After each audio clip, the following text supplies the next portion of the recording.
আসসালামু আলাইকুম বন্ধুরা, আশা করি প্রত্যেকে ভালো আছেন, খুব ভালো আছেন। আমিও ভালো আছি আলহামদুলিল্লাহ। তো আশা করি সবার রোজাগুলি সহি সালামত হইতেছে এবং সবাই সহি সালামতে সুস্থতার সাথে রোজাগুলি পালন করতেছেন। তো আজকে আপনাদের সাথে শেয়ার করতেছি ম্যাঙ্গো ফ্রুটিকা জুস এবং সাথে অন্য আরও 2টি জুস। তো দেখেন এগুলা হচ্ছে আম, পাকা আম। এগুলা আমি একটা বক্সের মধ্যে রেখে দিছি। এগুলা গত বছরের আম, এটা ফ্রোজেন করে আমি রেখে দিছিলাম। তো সেই ফ্রোজেন করা আম দিয়ে আজকে আপনাদের জন্য খুবই মজা, টেস্টি এবং অতুলনীয় স্বাদের একটি ফ্রুটিকা বানায় দেখাবো, ম্যাঙ্গো ফ্রুটিকা। এটা যদি একবার খান তাহলে আপনার প্রতি বছরই এইভাবে আম রাখতে হবে এবং রমজানের সময় খেতে পারবেন। শুধু রমজানে না, যখন অতিরিক্ত গরম থাকে কিন্তু বাজারে আম থাকে না, মানে যখন বাজারে আম থাকে না তখনও এইভাবে ফ্রুটিকা বানায় খেতে পারবেন। তো আমি দিয়ে দিচ্ছি 3 টেবিল চামচ চিনি। তো এই 3 টেবিল চামচ দিয়ে আমি আজকে ফ্রুটিকাটা বানাবো। তো আপনারা চাইলে বাড়িয়ে কমায় চিনি দিতে পারেন। তো দিয়ে দিচ্ছি সামান্য একটু লবণ। আপনারা যারা আমার পুরনো ভিউ তারা জানেন যে আমি মিষ্টি জিনিসের মধ্যে লবণ দিই। আসলে অনেকে মিষ্টি জিনিসের লবণ খায় না, এটা আপনার রুচির ব্যাপার। আমি দিছি তাই আপনাদেরকে বলে দিলাম, আপনাদের মন চাইলে দিবেন, মন না চাইলে দিবেন না, এটা কোনো বাধ্যবাধকতা নয়।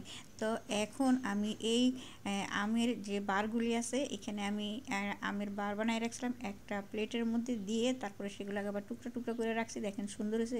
এইখানে 1 পিস আছে, তো এই 1 পিস দিয়ে দিলাম, আরও উঠিয়ে নিচ্ছি। এইটার মধ্যে যেই বরফগুলি পড়ছে, এই বরফগুলো এত সুন্দর এবং লোভনীয়।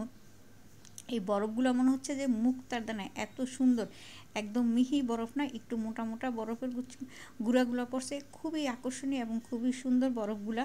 মানে এই আমের চাইতে বেশি মানে পছন্দ হয়েছে এই বরফগুলা যে পড়ছে, সেই বরফগুলা। তো যাই হোক, আমি 1 টুকরো আম নিয়ে নিছি। তো দেখেন এই কিছু বরফ বাইর করে নিছি, দেখছেন কি সুন্দর বরফগুলা। তো আমি 1 টুকরো আম দিয়ে দিচ্ছি। তো দেখেন এই পাশটায় দেখা যাচ্ছে বরফগুলা কি সুন্দর, দেখছেন। এখন এইভাবে আমি আস্তে আস্তে বরফগুলো ছাড়িয়ে নিব, বরফগুলোও নিয়ে নিব এবং আরও আমের টুকরা বের করে নিব। দেখছেন একদম এমন শক্ত হয়ে রয়েছে বরফগুলা, দেখছেন অনেক দিন হয়েছে তো সেই জন্য বরফ হয়ে গেছে। গত বছরের আম বুঝতেই পারেন, প্রায় 11 মাসের মতো হয়ে গেছে, 10-11 মাসের মতো হয়ে গেছে। এর মধ্যে আর এটা এখন হাতই দিইনি কে। তে আবারও নিয়ে নিচ্ছি কতগুলো বরফ। দেখছেন বরফগুলো কি যে সুন্দর, মানে চোখে না দেখলে বোঝা যাইতেছে না বরফগুলো যে এত সুন্দর, একেবারে মুক্তার দানার মতো মনে হচ্ছে, যেগুলো একটা মুক্তা হীরার মতো দানাগুলো, এত সুন্দর দানাগুলো। তো যাই হোক, 1 টুকরা আমি নিয়ে নিছি আম। এখান থেকে আমি আরও 1 টুকরা আম নিয়ে নিব। তো আমটা একটু বের হইতে একটু শক্ত লাগতেছে, কারণ বরফ জমে গেছে, তো সেই জন্য একটু সময় নিতে হবে। একটু সময় ধৈর্য ধরলে আমটা বেরিয়ে যাবে। তো দেখেন এই যে গলে গেছে, একটু সময় নিছি তাই। তো আরও 1 টুকরো আম নিয়ে নিচ্ছি। তো আমি 2 টুকরা আম নিচ্ছি, এই টুকরাটা কিন্তু বেশ বড়, অনেক বড়। তো আরও 1 টুকরা নিয়ে নিব, আমি 3 টুকরা নেব। এই হয়ে গেছে, এটা হচ্ছে একটু ছোট পরিমাপে। তো যাই হোক, যেই পরিমাপই হোক না কেন, এখানে আমি যেই পরিমাণ আজকে বানাবো Frutika juice, mango Frutika juice, সেই পরিমাণে হয়ে যাবে। তো একদম ইজি, টেস্টি এবং খুবই মজাদার একটি ফ্রুটিকা, ম্যাঙ্গো ফ্রুটিকা। তো এখন আমি এর মধ্যে দিয়ে দেব কিছু পরিমাণে পানি। তো দেখেন আমি 1 মগ পানি দিয়ে দিচ্ছি। এর মধ্যে কিন্তু বরফ তো আছে, সেটা তো দেখলেনই। তো আরও দিয়ে দিচ্ছি 1 মগ পানি, আমি 2 মগ পানি দিয়ে দিলাম। তো এই 2 মগ পানি দিয়ে এখন এই ম্যাঙ্গো বারটা যে আছে সেটাকে আমি একটু ব্যালেন্ড করে নিচ্ছি, কারণ ব্যালেন্ড না করলে এটা সুন্দর হবে না। এটা ব্যালেন্ড করার পরে দেখবেন কতটা আকর্ষণীয় এবং সুন্দর হয়েছে। তো ওইটা ব্যালেন্ড হইতে হইতে আমি এখানে আরও একটা শরবত আপনাদেরকে দেখাচ্ছি। এটা হচ্ছে বরফ। দেখেন আমি এই বরফগুলো কিসের মধ্যে বানাইছি। আপনারাও চাইলে এরকম সুন্দর সাদা দবদবে মুক্তার মতো বরফ বানিয়ে নিতে পারেন। এটা কিন্তু কোনো বরফের বক্স না, এটা হচ্ছে বিস্কিটের বক্স। এটা একটা বিস্কিটের বক্স। এই বক্সগুলোর মধ্যে আমি সবসময় এরকমভাবে বরফ দিয়ে রাখি।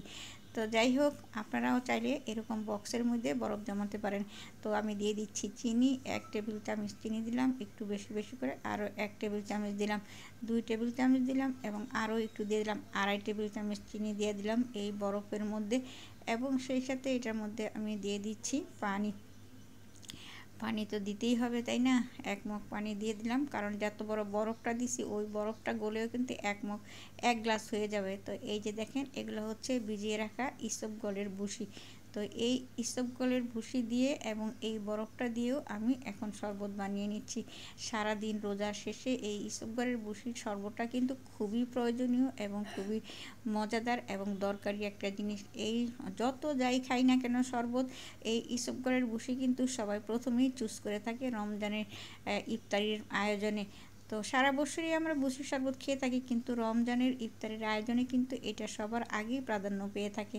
তো দেখেন আমটা ম্যাঙ্গো ইয়াটা ব্যালেন্ড করা হয়ে গেছে, মেয়ে ব্যালেন্ড করে দিল, মেয়ে একটু সাহায্য করলো, ছোটো মেয়ে। তো এখন এই ইয়েটা একটু লবণ দিয়ে দিচ্ছি, ভুসির শরবতের মধ্যে একটু লবণ দিচ্ছি। আপনারা চাইলে দিবেন, না চাইলে না দিবেন, সেটা কিন্তু আমি আগে বলছি যে এটা আপনাদের অপশনাল ব্যাপার। মিষ্টি জিনিসের মধ্যে দিলে দিবেন, না দিলে নাই, কোনো সমস্যা নাই। তো আমি দিয়ে দিচ্ছি। টেবিলটা একটু মুছে নিচ্ছি, পানি পড়ে একদম নষ্ট হয়ে গেছে, সেজন্য একটু মুছে নিতে হবে। তো মুছে নিলাম একটা টিস্যু দিয়ে। তো যদি আজকের ইয়েটা ম্যাঙ্গো ফ্রুটিকাটা ভালো লাগে তাহলে অবশ্যই লাইক কমেন্ট শেয়ার করবেন। আর ইতিমধ্যে যারা সাবস্ক্রাইব করেছেন তাদেরকে অনেক অনেক ধন্যবাদ।